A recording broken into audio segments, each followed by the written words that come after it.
అందరికీ శనార్థులు ఎట్టున్నారు అందరు మంచుకున్నారా? ఇక ఇప్పటి లెక్కనే ఇవాళ కూడా ధమాకా దుమ్ముదులు వార్తలు మీకోసానికి తీసుకొచ్చిండి రాజమల్లు కాబట్టి వార్తలు పురాగా ఓడిచిపోయేదానిక చూస్తేనే ఉండండి. సరే మరి అన్నట్టు మీరు మన మెగా9 టీవీ ధమాకా ఛానల్ను సబ్స్క్రైబ్ చేసుకున్నారా? చేసుకోకపోతే చేసుకోండి, పక్కన ఉన్నటువంటి గంట గుర్తును గట్టిగా గుద్దుండ్రి. మన వీడియోలు మీకు నచ్చుతున్నాయి కాబట్టి లైక్ చేయండి, షేర్ చేయండి, ఒక మంచి కామెంట్ చేయండి తప్పకుండా. అన్నట్టు కోటి శనార్థులు మీరు చెప్పుకుంటా ఇవాళ మనం ధమాకా దుమ్ముదులు వార్తలు ఏడిగా గరం గరంగా ఏమేమి తెచ్చిన చూద్దామా? సూర్యేద్దాం పాండ్రి. ఇక ఏందో ఏమో నువ్వులా బీజేపీల లూకలైతే ముసలాలు గట్టిగానే ముదురుతున్నాయట. ఒక్కొక్క పార్టీ పెద్ద తలకాయలే పక్కకు ఓనీకే ప్రయత్నాలు కూడా గట్టిగానే చేస్తున్నారట.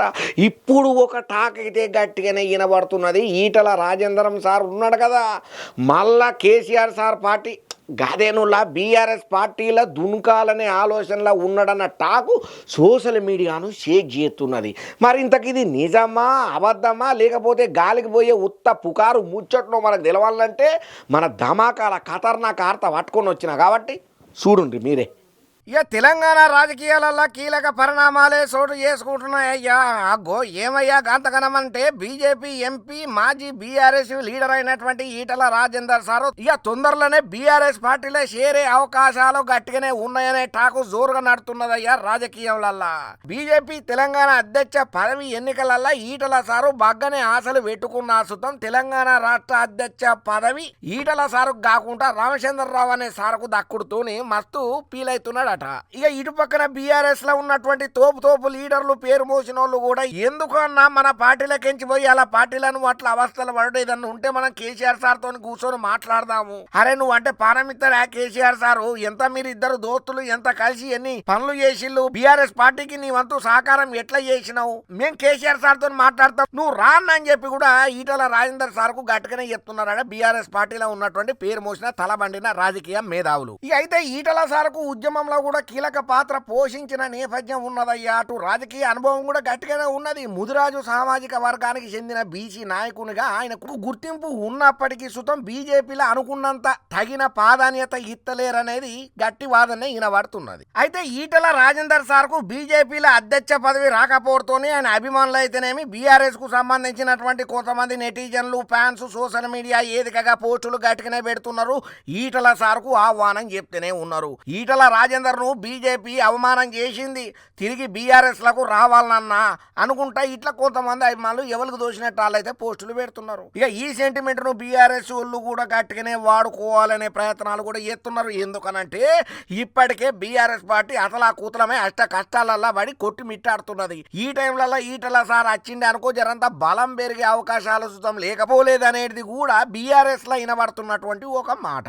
మరి ఇప్పుడు నిజంగానే అనుకున్నట్టు ఈటల సారు బీఆర్ఎస్ లకు ఈ అవమాన భారాన్ని తట్టుకోలేకపోతాడా, లేకపోతే మళ్ళా గాలతోటి మనకెందుకు గోళ్ళని చెప్పడని చెప్పి ఇదంతా అసలు రాజకీయమే వద్దని చెప్పి ఇండిపెండెంట్ గా ఏమన్నా ప్రయత్నాలు చేస్తాడో మనకు మాత్రం ఏం తెలుసు, చూద్దాం.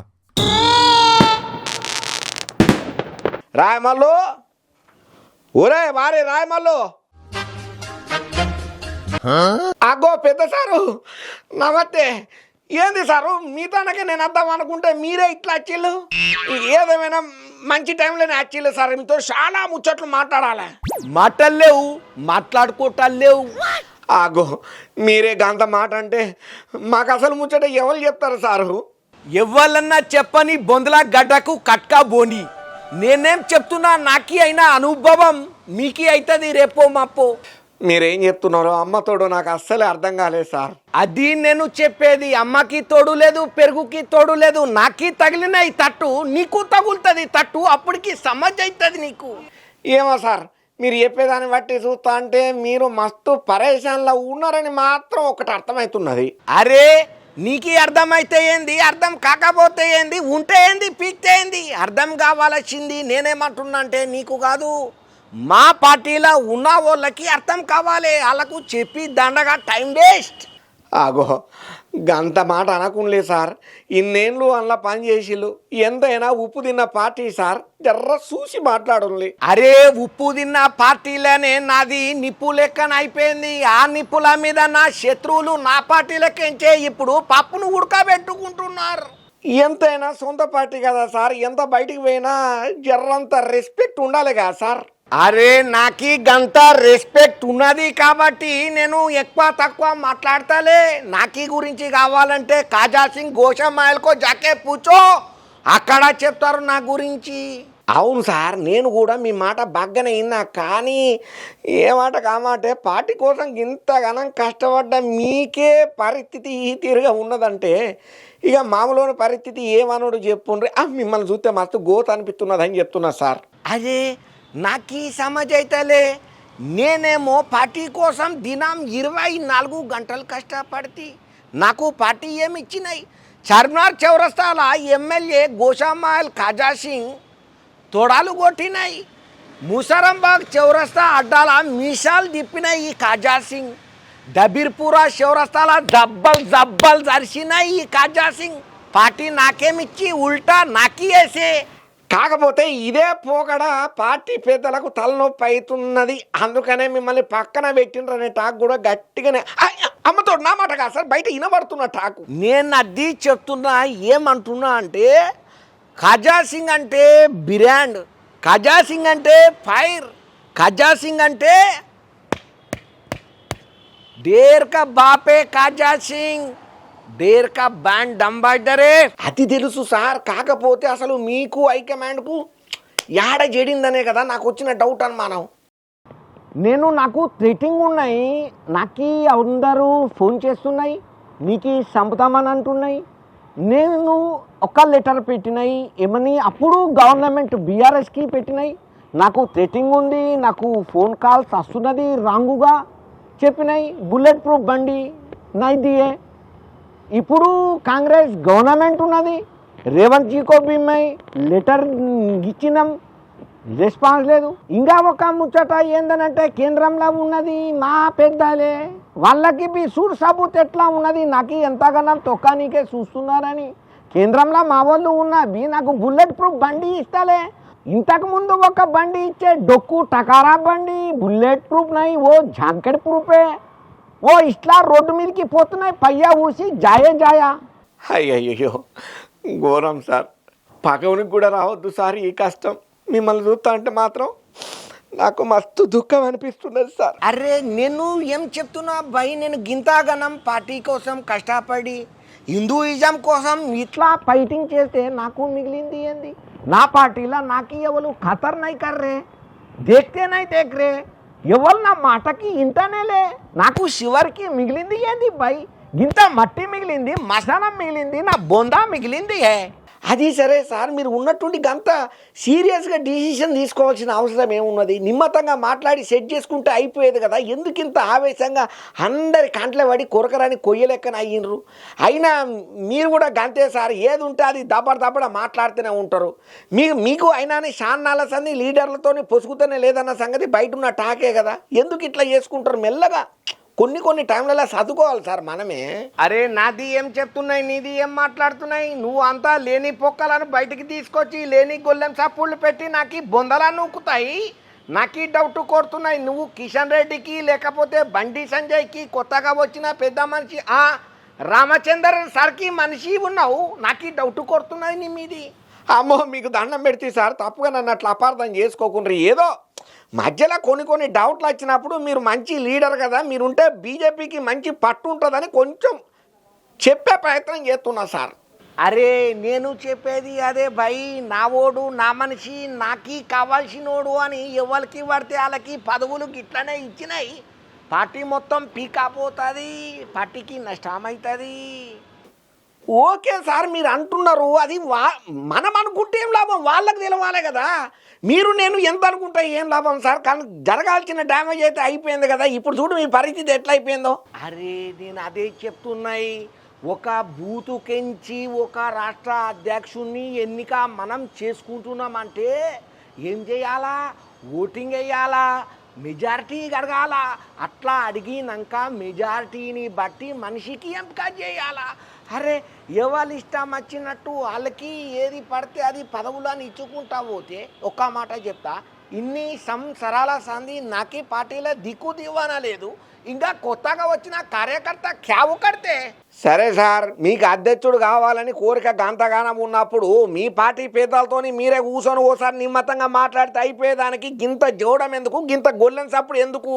ఇదా సూడుపై ఒక్క మాట చెప్తున్నా, ఆశ అందరికీ ఉంటుంది కానీ అవకాశం అందరికీ బి రావాలి. నేను మా పార్టీ కోసం సీటు నాకు ఇస్తారేమో అని అనుకుంటే రాష్ట్ర అధ్యక్ష పదవి, కానీ ఏం చేసినాయి నాకి నడిమిట్లా ముంచినాయి. అయినా ఎందుకు సార్, పార్టీ కోసం మీరు చాలా కష్టపడి పనిచేస్తున్నారు కదా, మీకు ఇస్తే ఏమయ్యా? అయినా మీకు ఎవరన్నా పార్టీలో శత్రువులు ఉన్నారా ఏంది? నాకు ఎక్కడో డౌట్ కొడుతున్నారు సార్ అంతే. అరే రాజకీయంలో ఉండేదే శత్రువులు మన పక్క పంటే ఉంటారు, మనకు పెడతారు పెద్ద బొక్క, మన నీడని సుతం మనం నమ్ముకోలేం. ఎందుకంటే నేనేం చెప్తున్నా, ఇప్పటికి మా పార్టీలో నేను ఎన్నో ఏళ్ళ సందైతే పని చేస్తున్నా, కానీ నాకు ఏం చేసినాయి, ఎన్నో పొడిచినాయి. ఎవరు పొడిచినాయి? నా పార్టీనే పొడిచినాయి. అవును సార్, మీరు అంటుంటే నాకు కూడా అవునని అనిపిస్తున్నది.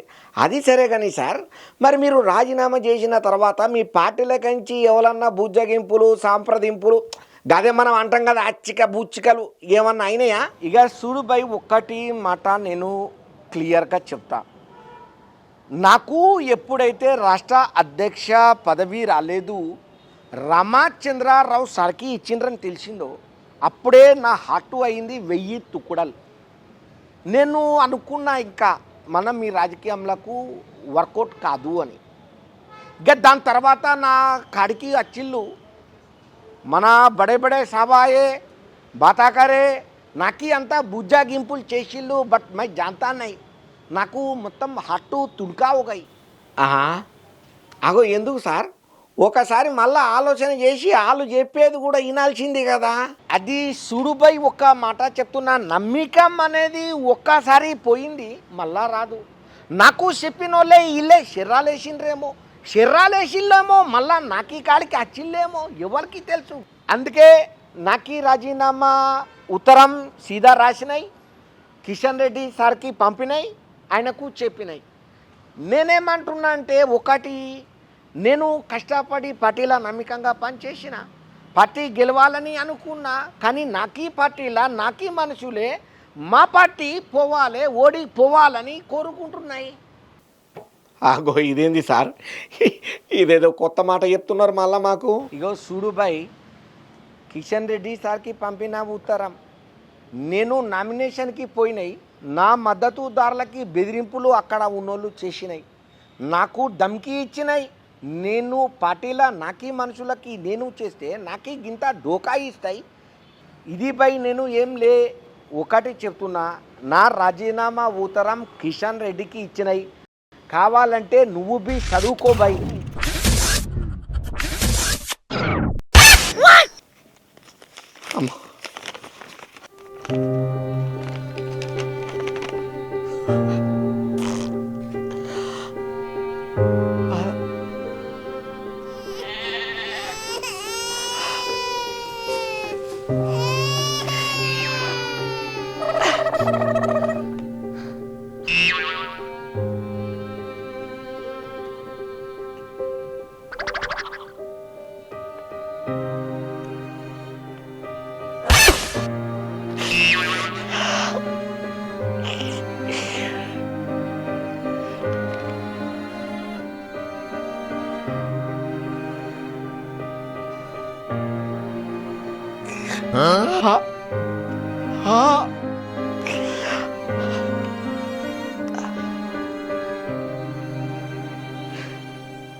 ఇన్నాళ్ళు ఆ పార్టీలో ఎట్లా మెదిలిండ్రు సార్, మీ ఓపికకే దండం పెట్టాలి. వద్దు సార్, పోయిరండి.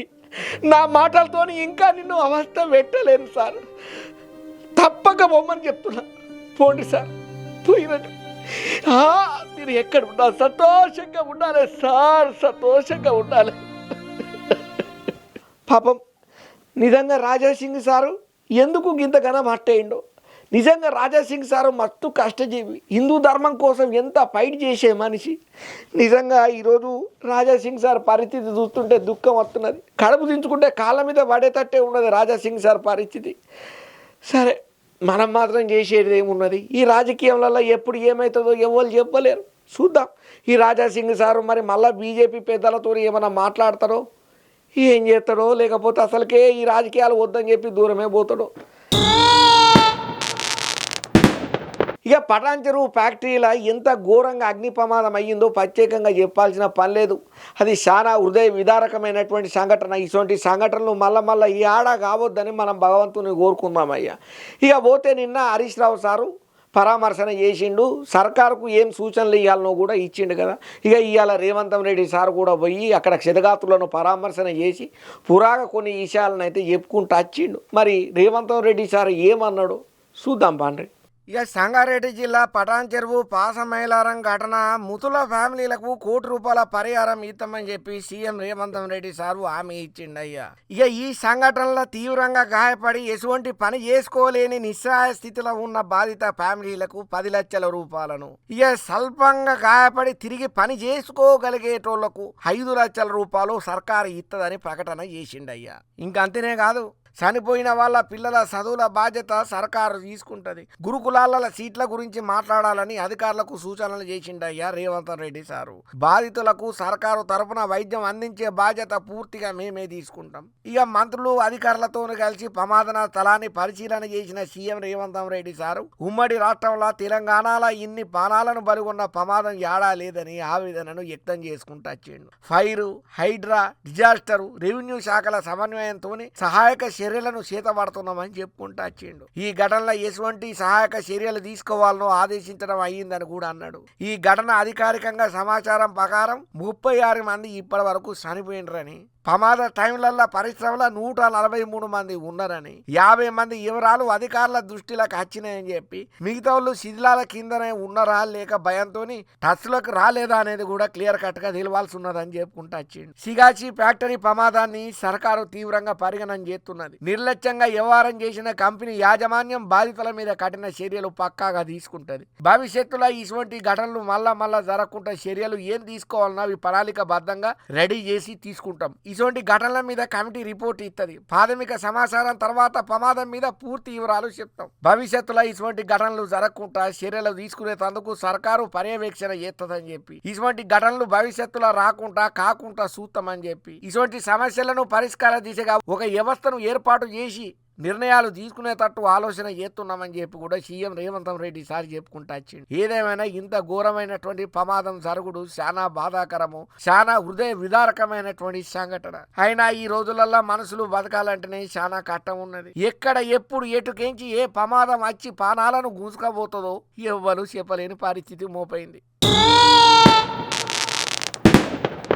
ఇక ఇప్పుడు చెప్పుకోబోయేది జగనాల సార్ ముచ్చట.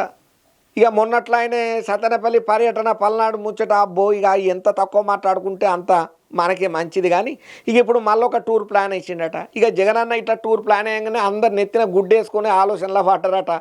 అగ్గో మళ్ళీ జగనన్న నెల్లూరుకు వస్తానంటే మళ్ళీ ఇప్పుడు ఏమైనా మూడుతుందా, లేకపోతే మంచిగా టూరు ఫినిష్ చేసుకొని పరామర్శన చేసుకొని పోతాడా, అసలు ఉన్నట్టుండి జగనన్న నెల్లూరుకి ఎందుకు వస్తున్నాడు అనే డౌట్ అనుమానాలు చాలామందికి వస్తున్నాయట.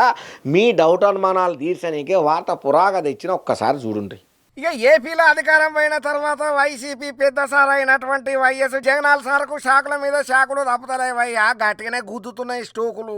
ముఖ్యంగా కూటమి సర్కారు ఏడాది పాలన పూర్తయిన ముచ్చట్లలో జనంలోకి పోయి వైఫల్యాలను, కూటమి చేస్తున్న తప్పిదాలను ఎండగట్టేటట్టుగా పబ్లిక్ ను ఒక ఫోకస్ ను మళ్లించేటట్టుగా జగనాలు చేస్తున్న ప్రయత్నాలకైతే గట్టిగానే బ్రేకులు కూటమి సర్కారు ఎక్కడికక్కడ ఎత్తనే ఉన్నది. అయినా కూడా జగనాల్ సార్ తగ్గుతలేడు, తగ్గేదేలే అనుకుంటా ఎక్కడ ఏ చెక్కు పెట్టాలనో ఆ చెక్కు పెట్టేటట్టు గేమ్ మంచిగానే ఆడదామని ప్లాన్ ఎత్తున్నాడు జగనాల్ సారు. అయితే ఈ ముచ్చట్లలోనే ఎల్లుండి నెల్లూరు పర్యటనకు రెడీ అయ్యిండు జగనాల్ సారు. జైల్లో ఉన్న మాజీ మంత్రి కాకాని గోవర్ధన్ రెడ్డితోని ములాఖాతుకు ఏర్పాటు చేసుకుంటున్నాడు. ఇక జూలై 3వ తారీఖున నెల్లూరు పోయి కాకాని గోవర్ధన్ రెడ్డిని పరామర్శన చేసేందుకు రెడీ అయినటువంటి జగనాల్ సార్కు రీసెంట్ గా అయినటువంటి ఏవైతే కొన్ని దుర్ఘటనలు అయినాయో ఆ ముచ్చట్ల కఠిన ఆంక్షలు విధించబట్టినరయ్యా ఏపీ సర్కారు. ఇక ఇంట్లో మరీ ముఖ్యంగా నెల్లూరులో జగన్ పర్యటనకు సిరుపు 100 మందిని మాత్రమే అనుమతి చేస్తామని చెప్పి పోలీసులు కారాఖండిగా కండిషన్ పెట్టిళ్ళు. ఇందుకు ఒప్పుకుంటేనే మేము అనుమతి ఇస్తాం అని బల్ల గుద్దినట్టు బరాబరగా ఘంటాపదంగా చెప్తున్నారు పోలీసు పెద్ద సార్లు. ఇక ఈ ముచ్చటతోని జగన్ సారు గతంలో తీసుకున్నట్టు ఏదో తీర్ల అనుమతి తీసుకొని మల్ల గుళ్ళాలు పడి ఎట్లు అట్లా బల ప్రదర్శన చేద్దామని అనుకున్న సుద్ధా ఛాన్స్ లేకుండా మొత్తం కట్టడి చేసింది కూటమి సర్కారు ఏపీ పోలీసు పెద్ద సార్. అయితే ఇటు పక్కనేమో జగనన్న తరపులు ఏమంటున్నారంటే నెల్లూరు టూర్ మీద పోలీసులకు 10 రోజుల ముందరనే మేము సమాచారం ఇచ్చినాం. జగన్ పర్యటన అయ్యే టైంలల్లో ఆయన తిరిగే ప్రాంతంలల్లో 2.5 కిలోమీటర్ల దూరంలో భద్రత అవసరమని మేము ఎరకబట్టినామని వైసీపీ మాజీ మంత్రి ఉన్నాడు కదా అనిల్ కుమార్ యాదవ్ ఆయన చెప్పుకుంటూ అత్తున్న మాటలు. అయితే పోలీసులు ఇప్పటి వరకు జగన్ నెల్లూరు టూర్ కు అనుమతి ఇయ్యలేదని, పర్మిషన్ ఇస్తారా లేదా అనేది క్లారిటీ ఇంకా మాకు రాలేదని, జగన్ పర్యటన ఆపేతందుకే ఆయనను చూసి భయపడే కూటమి సర్కార్ కావాలని జగనన్నను ఆపే ప్రయత్నం చేస్తున్నదని యథావిధిగా వాళ్ళు చెప్పాలనుకున్న మాటలు చెప్తూనే ఉన్నారు. మరి జగన్ పర్యటన అంటే మీకు ఎందుకు అంత భయం? ట్రాఫిక్ ఇబ్బంది లేని ప్రాంతం ఎంచుకున్నాం కదా, అయినా 3 రోజులకించి కాలయాపన మీరు ఎందుకు చేస్తున్నారు? మీరు ఎన్ని అడ్డంకులను క్రియేట్ చేసినా సుతా 3వ తారీఖున జగన్ అచ్చుడు పక్కా రాసి పెట్టుకోండి. మాకు ఏ దారిలో పోవాలో తెలుసు. మీరు మమ్మల్ని ఎన్ని అవస్థల పాలు చేసినా నెల్లూరులో జగన్ పర్యటన పక్కా అవుతుంది. ప్రభంజనం సృష్టించుడు కూడా ఖాయం. తలాలు దొరక్క పాటలు పడే పరిస్థితి మాకు లేదని కన్వీనియంట్ గా ఉండే విధంగానే మేము ఏర్పాట్లు చేసుకున్నామని చెప్పి అనిల్ కుమార్ యాదవ్ సార్ అయితే చెప్తున్నాడు. కానీ ఇప్పటికే నెల్లూరు టూర్ లో హెలికాప్టర్ దిగేతందుకు హెలిప్యాడ్ కోసం తగిన స్థలాన్ని వైసీపీ నేతలు ఎదుగుతున్నారట. అయితే స్థానిక టీడీపీ ఎమ్మెల్యే కోటమిరెడ్డి శ్రీధర్ రెడ్డి ఉన్నాడు కదా, ఆయనే జగన్ సారు హెలిప్యాడ్ ను స్థానికులు ఇయ్యాలని స్థలం అనుకున్నా సుతం ఇయ్యకుండా వాళ్ళ మీద ఒత్తిడి తెస్తున్నాడు అని చెప్పి వైసీపీ లీడర్లు కామన్ గా వేసే ఎలిగేషన్ చేస్తున్నారు. కానీ దీని మీద నిజాలు నిరూపణ కాలేదు, ఇవన్నీ ఉత్త మాటలని చెప్పి ఓ పక్కన కోటమిరెడ్డి శ్రీధర్ రెడ్డి సార్ కూడా కొట్టిపాడెత్తున్నాడు. ఇక దీంతో ఇప్పటి వరకు జగనాల్ సారు హెలిప్యాడ్ లో ఏ ప్లేస్ లో దిగుతారు అనేది మాత్రం ప్లేస్ ఫిక్స్ కాలేదు. కానీ 3వ తారీఖు మాత్రం ఓదార్పు యాత్ర లెక్కనే రెడీ అయిపోయిందట. కాకాని గోవర్ధన్ రెడ్డి సార్ను పరామర్శన చెయ్యనీకే నెల్లూరుకు. ఏందో ఏమో కానీ జగనన్న ఓదార్పు యాత్రకు అత్తున్నాడన్నా పరామర్శకు పోతున్నాడన్నా కూడా పబ్లిక్ లల్లా జరంతా బువ్వులు కూడా ఊడుతున్నదనే టాకు మాత్రం గుసగుసలు గుప్పుమని వినబడుతున్నాయ్యా ఏపీ రాష్ట్ర రాజకీయాలల్లా అక్కడ ఉన్నటువంటి మందిలల్లా.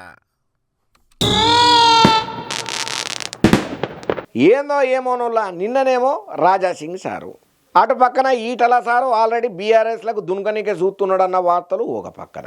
ఇక ఇప్పుడేమో అరవింద్ సార్ గదెనులా ధర్మపురి అరవింద్ సార్ ఉన్నాడు కదా, ఒక పోస్ట్ చేసుకుని వచ్చిండు. అది ఈ పోస్టు ఉన్నట్టుండి పకం పనులనే క్రియేట్ చేస్తున్నది. ఎప్పుడు సోషల్ మీడియాలల్లో పార్టీలో యాక్టివ్గా ఉంటూ పార్టీ కార్యక్రమాల్లో పాల్పంచుకునే ధర్మపురి అరవింద్ గారు ఉన్నట్టుండి నేను దూరం ఉండాలనుకుంటున్నా అన్నట్టుగానే ఇవాళ ఒక పోస్ట్ చేసింది. రచ్చకు చర్చకు దారితీస్తున్నది. మరి ఎందుకోసానికో ఏందో వార్త పురాగా నేను ఇట్లనే చెప్పుకుంటా పోతే మీరు ఇంటనే ఉంటారు కాబట్టి వార్త చూద్దాం పాండ్రి. గులాబీ పార్టీల ముసలము స్టార్ట్ అయిపోయిందయ్యా. రోజుకొక మలుపుతోని ట్విస్టుల మీద ట్విస్టులు ఓటీటీని తలదనేటట్టే ఉన్నాయ్యా. కమలం పువ్వులు అవుతున్నటువంటి గుసగుసలు రుసరుసలు. ఇక రాజా సింగ్ సారు ఇట్లా రాజీనామా చేసిండన్న ముచ్చట మరవక ముందే ఇంకొక ముచ్చట బయటపడ్డది. గదే ధర్మపురి అరవింద్ సారు ఓ పెద్ద డాంబే వెలిచిండట. తెలంగాణ రాష్ట్ర అధ్యక్ష పదవి రేసులో ధర్మపురి అరవింద్ సారు కూడా ఉన్నాడు. ఆయన నామినేషన్ కూడా దాఖలు చేసిన సంగతి ప్రత్యేకంగా చెప్పాల్సిన పని లేదు, మన ధమాకా దుమ్ముదులు వార్తలలో చెప్పుకున్నాం. ఇక దీంతో అరవింద్ సార్కు కానీ లేకపోతే ఈటల సార్కు కానీ తెలంగాణలో బీజేపీ అధ్యక్ష పదవి అత్తదని ప్రచారం అయితే గట్టిగానే నడిచింది. కాకపోతే అధిష్టానం ఎవ్వల పేరు లేనట్టు ఎవ్వరు ఊహించని తీర్ల రామచంద్రరావు సార్ పేరును ప్రకటన చేసి ఇక ఎప్పుడైతే తెలంగాణ రాష్ట్ర అధ్యక్షుడిగా మాజీ ఎమ్మెల్సీ రామచంద్రరావు సార్కు పార్టీ అధిష్టానం ఎంపిక చేసుడు ఇప్పుడు మింగుడు వడని ముచ్చట అయిందయ్యా. బీజేపీలో ఉన్న కార్యకర్తలకు, బీజేపీలో ఉన్న తోపు లీడర్లకు, ఆశా వాహులకు. ఇక ధర్మపురి సారు ఈ మధ్య కాలంలో ఆయన నియోజకవర్గంలో పసుపు బోర్డు ఆఫీస్ ను ఓపెనింగ్ చేసే కదా. ఈ కార్యక్రమానికి ముఖ్య అతిథిగా ఎవరొచ్చిళ్ళు? హోంశాఖ మంత్రి అమిత్ షా సార్ వచ్చిండు. ఇక ఆ రోజైన కార్యక్రమంలో అరవింద్ సార్ మస్తు హ్యాపీగా యాక్టివ్ గా కనపడ్డాడు. కానీ ఎప్పుడైతే అధ్యక్షునిగా రామచంద్రరావు సార్ పేరును ఖరారు చేసిల్లో డిసప్పాయింట్ అయిపోయిండు అరవింద్ సారు. చాలా మనస్తాపానికి గురై ఇక ఇటువంటి పార్టీ కార్యక్రమాలకు దూరంగా మనం ఎంత వరకు ఉంటే అంతవరకేరా నాయన మంచిది, అనవసరంగా మనం ఓ ఫీల్ కావద్దు, బీజేపీ పార్టీ ఎవరికి ఇయ్యాలనో పట్టం వాళ్ళకే ఇత్తది తప్ప మనం బట్టలు చింపుకొని గుండెలు దిగేటట్టు పని చేసినా కూడా ఇక్కడ ఏది ఉండదు. అందుకనే నేను నా వ్యక్తిగత కారణాల వల్ల ఇవాళ మీరు అనుకున్నటువంటి కార్యక్రమానికి నేను హాజరు కాలేకపోతున్నా అనుకుంటా ఒక పోస్ట్ పెట్టిండి. ఈ పోస్ట్ ఇప్పుడు సోషల్ మీడియాను షేక్ చేస్తున్నది. అగ్గో ఓ పక్కనేమో ఈటల సారు కూడా అసంతృప్తితో ఉన్నాడు. ఆయనే బీఆర్ఎస్ పార్టీలకు దునుకుతాడనే మాటలు కూడా గట్టిగా వినబడుతున్నాయి సోషల్ మీడియాలో. ఇటు పక్కన రాజా సింగ్ సారు ఆల్రెడీ రాజీనామా ఇచ్చిపడేసిండు.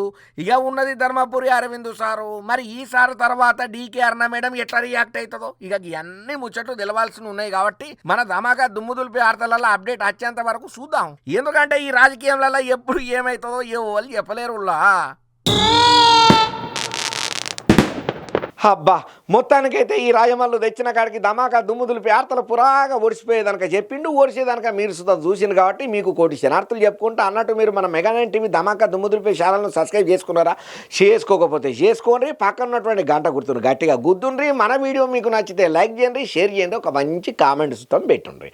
ఇంగిన్ని మంచి మంచి ధమాకా దుమ్ముదులిపి ఆర్తలతోని నేను అత్తనే ఉంటా.